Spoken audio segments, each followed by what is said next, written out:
Hello, and welcome to the Social Protection Podcast. I'm your host, Jo Sharp. This month, we're bringing you a special bonus episode on social protection in the occupied Palestinian territories. A quick note before we begin. We recorded this interview on 22nd September, and since then there have been many developments, including, as we put this to air, new hope for peace. But the discussion about the intersection of humanitarian efforts with Palestine's own social assistance programs remains relevant. So, on to the interview.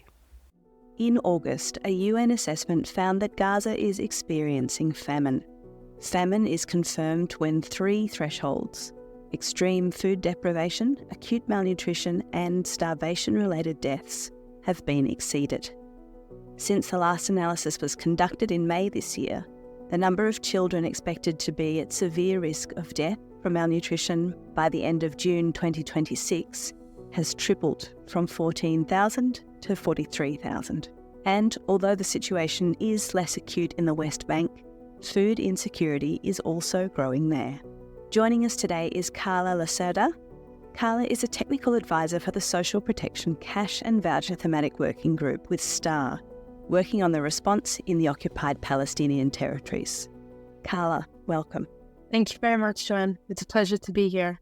Carla, to set the scene, can you describe the situation and the humanitarian response? Thank you so much, Jo. Of course, the situation in Gaza is absolutely devastating, and thankfully, over the past couple of days, the UN has also officially announced that it is a genocide and confirmed that that is what is occurring based on their research and the facts.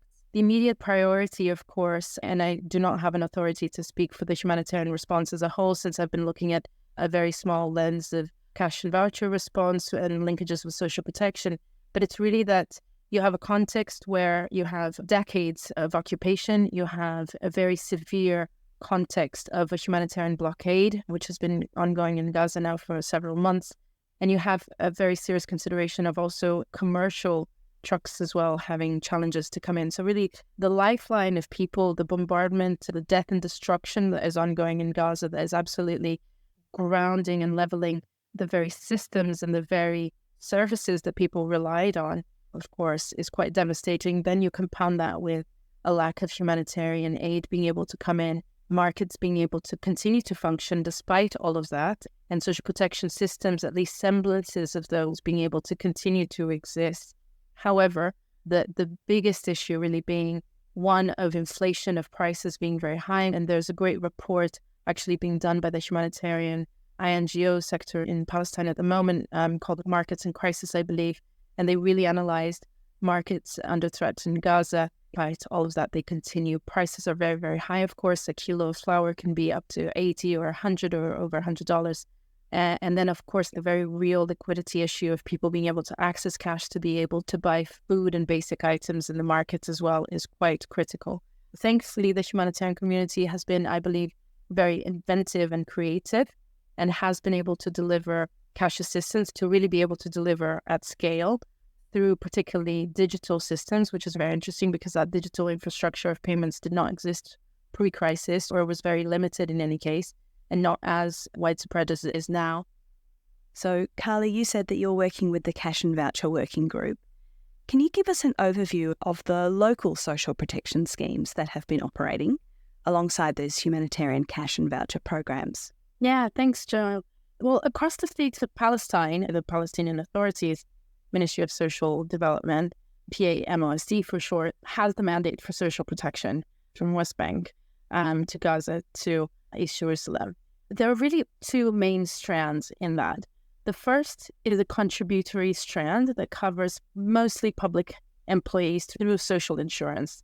The coverage is incredibly limited, about only 5% of the population.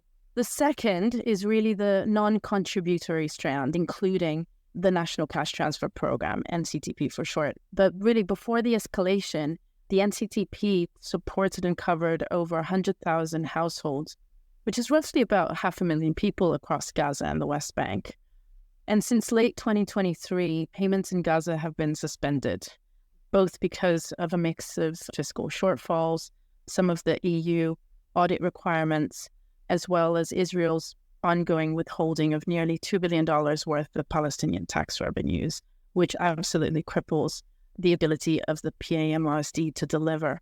In the West Bank, the NCTP has continued, however, and in 2024 to 25, this year, the PA began introducing rights-based life cycle allowances. For example, pilots for pensions, for persons with disability, for older people, using the National Social Registry and digital payments.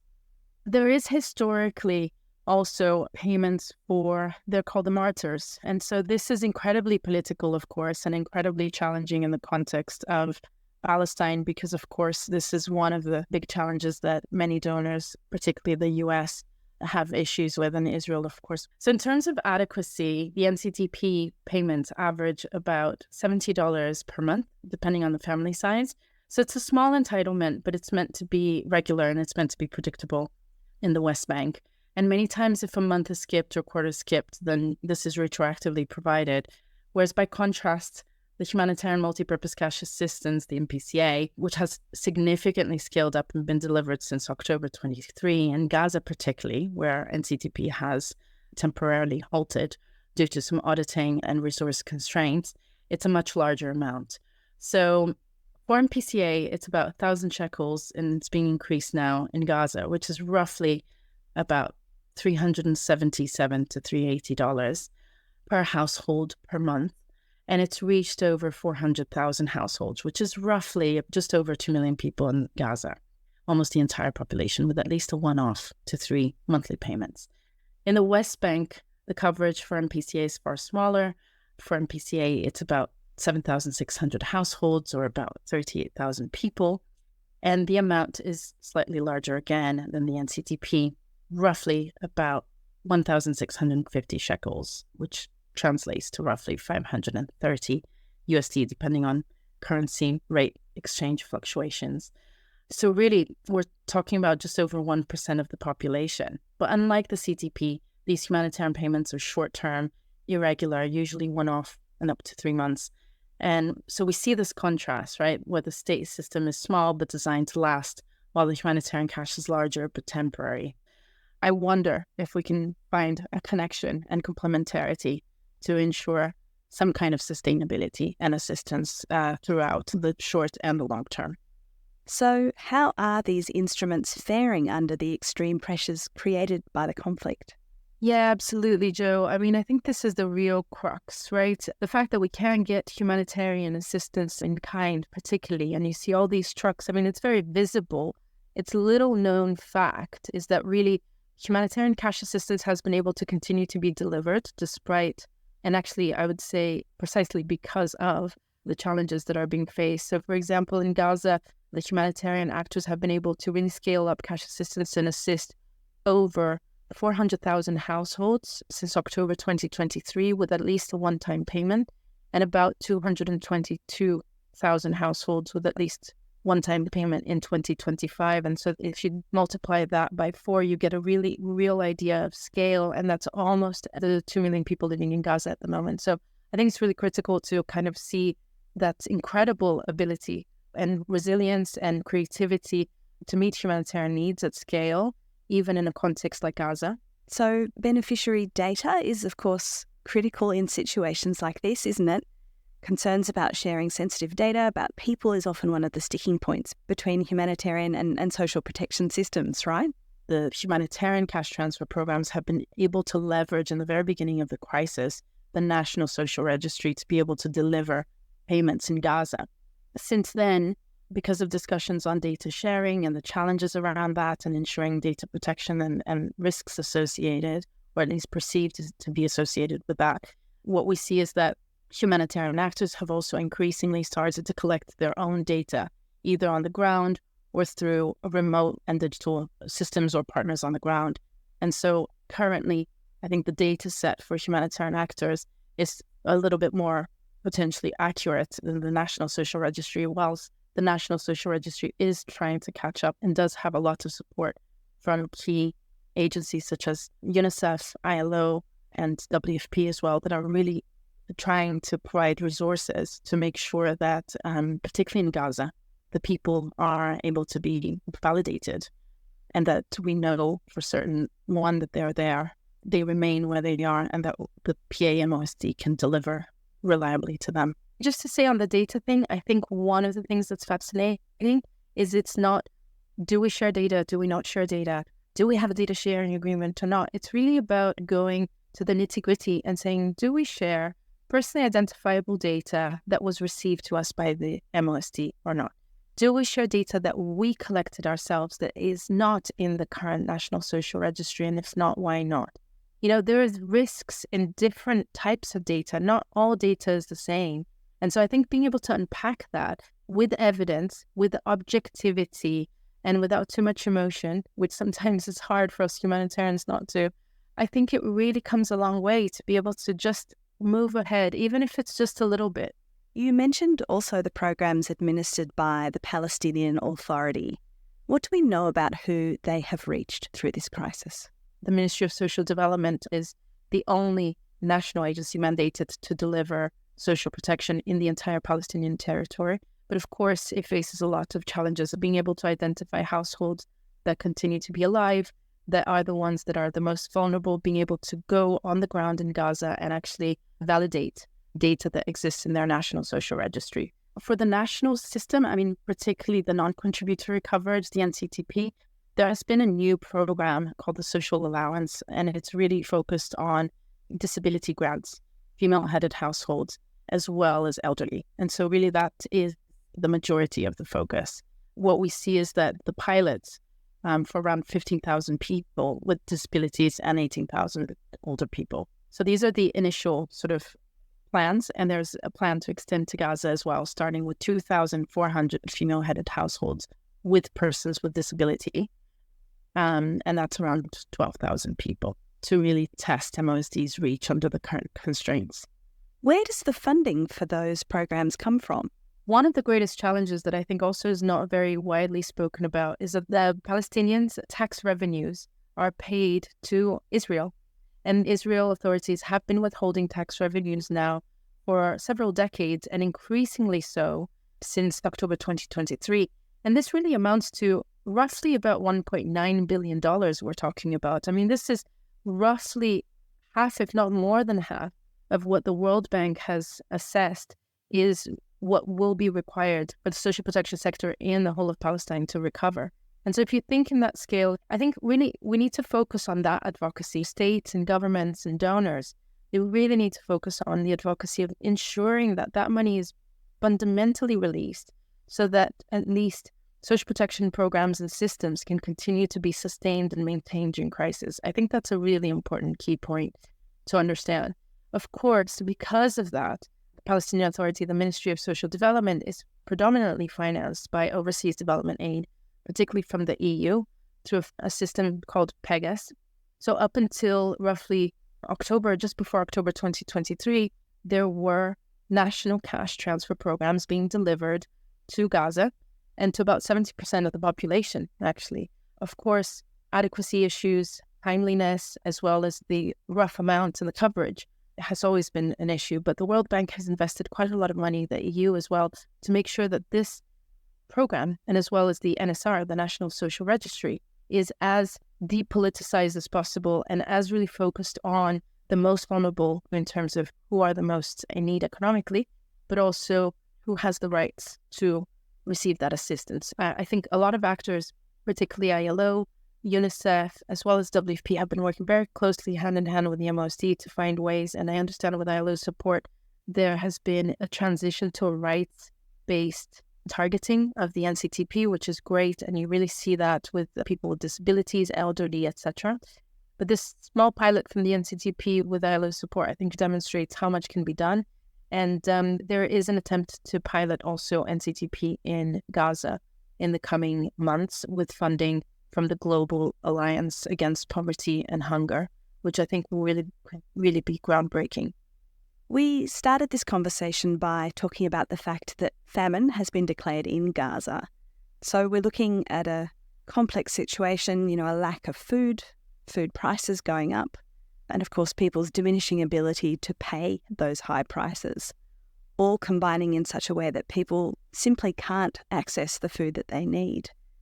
Obviously, there's a real focus on food supply at the moment, but what's the cash side of that equation to alleviate this awful situation? Yeah, I mean, I think just on the supply question real quick, I think that that's also why there's such a big pressure by humanitarian actors to ensure that the humanitarian blockade is released and the trucks and food and in-kind assistance can come into Gaza is also partially for that reason. One is, of course, to directly allow people to have assistance, but secondly, to allow commercial trucks to come in so that there is that rebalancing of availability, supply and demand in the market. I think on the supply issue, it's a tricky one. I mean, like many people say, you can't eat cash. So it's not like you can just give cash and hope that that will be the solution. But certainly, I think that digital cash assistance has gone a long way to enable the people that are a bit more conversant in it and digitally aware to access it and to be able to use it to meet their basic needs and really get out of a really desperate and dire situation. Yeah, and yet, of course, as prices go up, the real value of that cash is eroded. I mean, this is the challenge, right? I feel that this is one of the discussions we have every time we mention the linkages between humanitarian cash assistance and social protection. It's the adequacy question. That's the real pain point. When you look at the striking contrast between the NCTP paying $70 per household per month, and on the other hand, the humanitarian cash assistance easily triple that. It's probably one of the toughest parts in terms of alignment. And, you can align on targeting, you can align on perhaps feedback mechanisms or align on referrals and piggyback on systems. But the difficult one is really the money part. It's really being able to sustain a very high amount, but adequate amount. So while the money, the transfer value part is the hardest part to align and harmonize on, or even agree on, this is where top-ups and considering complementarities come in. So you don't need to give that full large amount as an MPCA, as a humanitarian cash assistance. You could just top up the existing safety net so that humanitarians don't need to undermine the existing system. And it doesn't have to be an either-or conversation. It doesn't have to be either you get an MPCA or NCTP in the case of Palestine, but rather how can both be received in a manner that ensures adequacy, sustainability, and coverage? In a time when resources are incredibly limited on both national and international sides, I do not see why this would not be favorable or a preferable scenario, particularly if we're targeting the same people with similar needs. That really brings me to my next question. We ran a series earlier this year, a 3-part series about social protection in conflict and protracted crisis, working with a lot of colleagues at STAAR and BASIC as well. We talked about the various ways that national social protection systems can intersect with humanitarian efforts in times of crisis. We talked about the need to maintain and sustain existing systems. From your perspective, what are some of the considerations or lessons that we should be learning from this crisis? It's an excellent question. I really think that one of the things that I've learned a lot, and I think we continue to learn from several crises, is that there's very few crises where we see that there's absolutely zero national systems in place. In whatever highest emergencies that we've been, I'm thinking of Afghanistan, Yemen, Somalia, the most challenging of places, Sudan, Palestine, there is a semblance, even if it's not perfect, there are always national systems in place and a very small semblance of whether it's a social registry or it is a payment delivery mechanism or a policy. There's always something that we can leverage and utilize. So I think that's number one lesson that I had. I certainly, when I joined Palestine, I remember thinking to myself, oh gosh, there will be absolutely two separate social protection systems. There's a de facto authority in Gaza, as we all know, Hamas, and we've got the PA, very, very present in the West Bank. How am I even going to be a technical advisor to two completely separate systems? And to my shock, absolute surprise, there was one national system in place. It's really interesting that in Palestine, there is an agreement, even if verbal, and I think it's documented in writing. The few of us have seen that. There is an agreement between the de facto authority and the national authority to share data with each other, for example. And so for the National Social Registry to actually have data on Gaza, because at the end of the day, they're the ones mandated to provide social benefits, unemployment schemes, the disability funds, maternity benefits, et cetera, everything that you expect from a social protection system.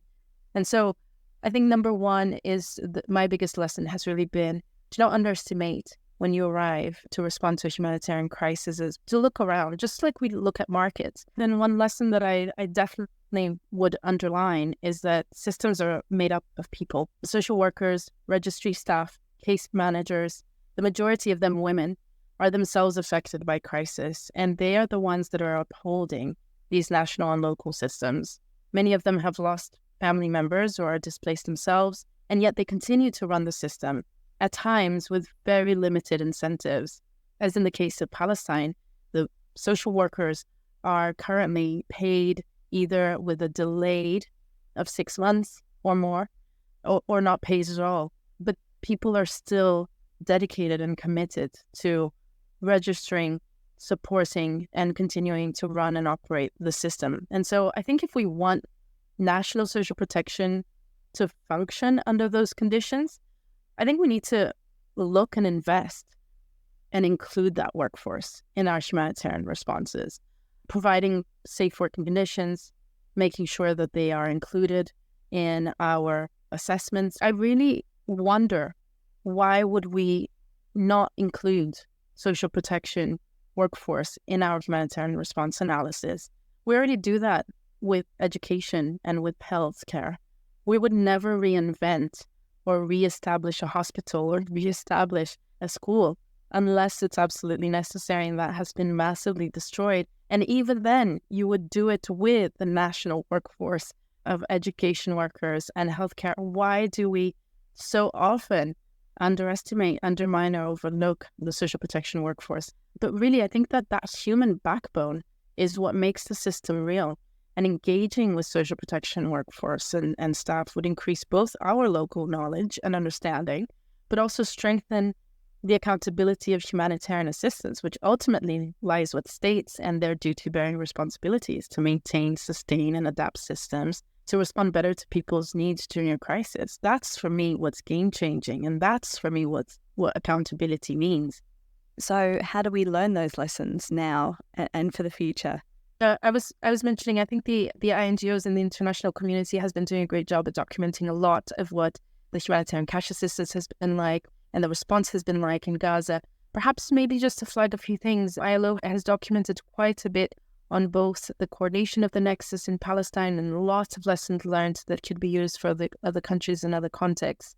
And I think anyone who's interested in reading more, you can just type in a few words around ILO, Palestine, and Nexus coordination, but also social protection assistance in real time. I think the other couple of things just to flag is that STAAR has been working on two big pieces. Together with WFP, we looked at the data risk assessment. So what were the risks that humanitarian actors understood or perceived and see as real risks with being able to share personally identifiable data, non-personally identifiable data in Gaza, in the West Bank, with the Palestinian Authority and Ministry of Social Development. And so that report should be coming out and open for others to read and to understand better the context. And another big piece that STAAR has been doing really has been to support the social protection cash and voucher thematic working group, which is really the only Nexus platform that exists at the moment in Palestine, trying to bring together very operational humanitarian cash actors together with national development social protection response and international actors from the development side, such as the World Bank, such as ILO, such as UNICEF, and others, really coming together trying to understand how to better maximize the resources that we have to ensure that assistance can be sustained over time, and what would a shock responsive social protection look like for Palestine in the future. And so do look out for that. And maybe just lastly on the recognition of the state of Palestine, I think what's interesting is this new wave is fantastic. But what does it mean to recognize the state of Palestine without empowering or supporting the Palestinian Authority to be better resourced and to better meet the Palestinian people's needs and increase that social contract between people and state? For me, that should be one of the priorities of international organizations, donors, and agencies or NGOs that continue to have reservations to work with the PA-MOSD. Yeah, I'll be interested in that data piece, given that it always seems to be such a barrier to integrating humanitarian and social protection responses. Just one last point to say also that if you're looking at a humanitarian response analysis, I find it absolutely bonkers that we go to each single cluster and request each single cluster or sector, working group, food, WASH, health, to come up with their needs assessment numbers. And when we just add them up, find a way to deduplicate magically. Why wouldn't we be going to first the National Social Registry and the people that are currently the poorest, the ones that are currently receiving assistance, the ones that the government knows are excluded but would like to include them, and because of lack of funding hasn't occurred? Yes, we can debate corruption and issues with targeting until the cows come home, but at the end of the day, why wouldn't we go straight there and then work backwards and say, okay, well, who's excluded from that? Who do we know from our assessments then need to be further tested? Why would we just artificially invent something in the wrong order? So I find that quite colonialist of us, and I do think that if we change that, we could be making quite a lot of progress, and also making sure that people are connected to systems that, as right holders, they have the right to request and demand. Carla, thank you so much for joining me on the Social Protection podcast today. Thank you so much, Jo.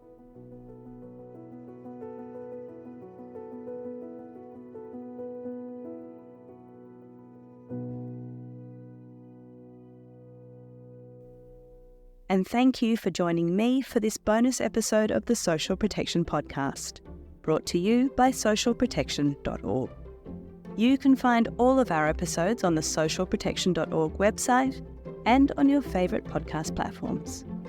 Be sure to like, subscribe, and leave a review. Back next month. See you then.